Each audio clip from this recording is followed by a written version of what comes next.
If Jessica has any itching or irritation, you can use this medication that Dr. Gregory prescribed. And if she has a fever over 101, be sure to call the office and let us know, and then bring her back in 2 or 3 days so I can check the sites. Okay. If you want, you can go ahead and make that appointment before you leave today. All right, thank you. You're welcome. It's good to see you. Jessica, good to see you. I'll see you in a couple of days, all right? Okay. All right, take care. Thank you.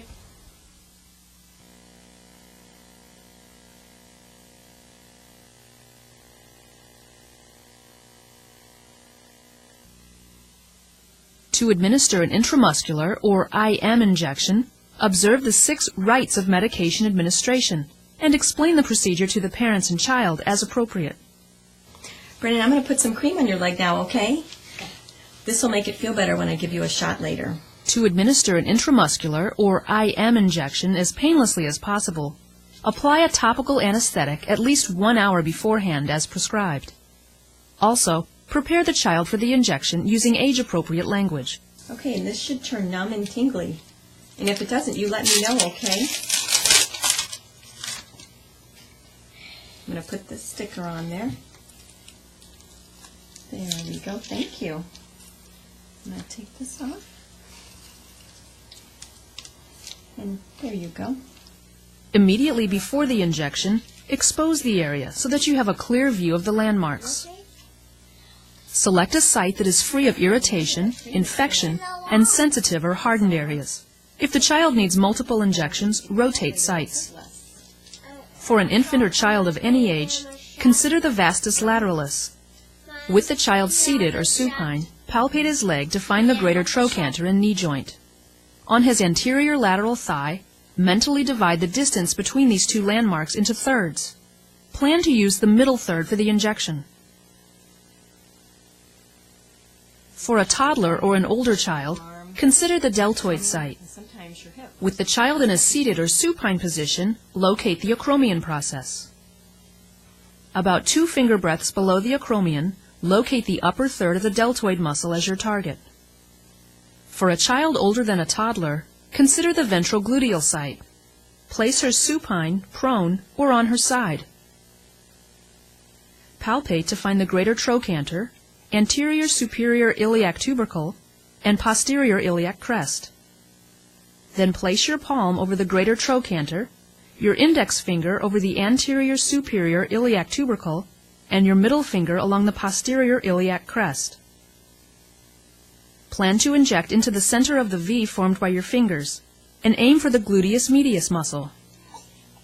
If needed, restrain the child in an age-appropriate way to minimize movement during the injection. For example, apply a mummy restraint for an infant. Or restrain a large infant or toddler between your arm and body. For a toddler or older child, ask a parent or another nurse to perform therapeutic holding. If appropriate, briefly explain what will happen and how the child can help by holding still. Clean the injection site with alcohol and let it dry. Okay, Brennan, I'm going to give you a shot now. Hold real still. You can say ouch as much as you need to.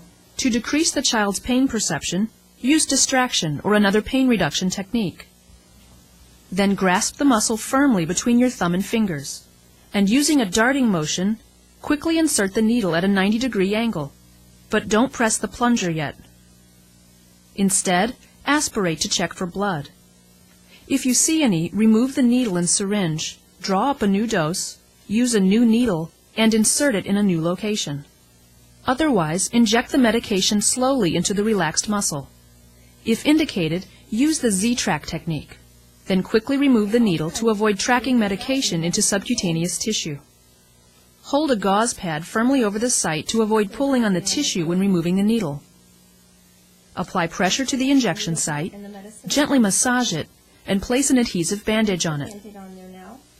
During the immediate follow-up period, comfort the child. Praise any attempt he made to cooperate, and give him a small reward. Because you did so well, I'm also going to put a big star on that sticker. You're a star patient.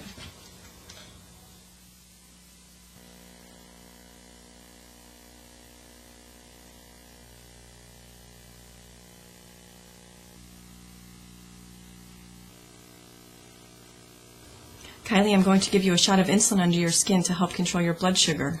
Since you'll be doing this at home, I'm going to teach you and your mom how to do it. I've never done anything like this before. Me either. Some people are really nervous at first, but after a little bit of practice, they feel like a pro. To administer a subcutaneous injection, observe the 6 rights of medication administration and explain the procedure to the parents and child as appropriate. With the child positioned properly, select a site for subcutaneous injection. It's really important for you to rotate sites when you give yourself an injection. Sometimes you can choose your leg or the back of your arm or your tummy, and sometimes your hip. Just have to choose an area that has a little bit of fat on it. Okay? Okay. And before you give yourself an injection, you just need to check the site. You just need to look at it, make sure that there's not a lump or that it doesn't feel tender and there's no bruise. And if it does, then you need to change to a different site. Okay? Okay. Since you'll be taking injections every day, you'll have to rotate the site with every injection. Here's a book for your rotations, and you can hold on to that until later, okay? Okay. Okay. Now I'm going to give you an injection, and I'll tell you what I'm doing step by step. First, I'm going to take an alcohol swab. I'm going to clean the site. I'm going to start in the center and make a circle. And then I'll let it dry for a moment. Are you right-handed or left-handed? Right-handed. Good, so am I. So that means that you'll pinch the skin with your left hand, and you're going to hold it up in the air just like that at a 90-degree angle. As an alternative for a child with very little subcutaneous tissue, reduce the angle to 45 degrees to avoid injection into the muscle. Now you're going to go straight down. Now slowly inject the medicine into your skin, and then remove the needle and cover it with the gauze pad, being careful not to pull the skin. Next, you're going to apply pressure to where you gave yourself the injection, and if your doctor says it's okay, you can massage it. Would you like a Band-Aid? Yes, please. Do you need a new Band-Aid every day? No, as a matter of fact, most of the time you don't need a Band-Aid at all because it rarely causes bleeding. As part of your follow-up care, assess the medication's effects on the child. And, if she will need subcutaneous injections at home, teach her and her parents how to perform them. How are you feeling now? Good. Good. Are you both ready to learn how to do injections now? Yes. Actually, I have a question about rotating sites. If there's a spot that's easier or more comfortable for Kylie and easier for me, can we just continue to use that same site? That might seem like a good idea, but if you use the same site over and over again, it will get hard and swell, and then you won't be able to use it at all. So it's really important that you choose a different site for each injection. And since you brought that up, let me start talking about site rotation.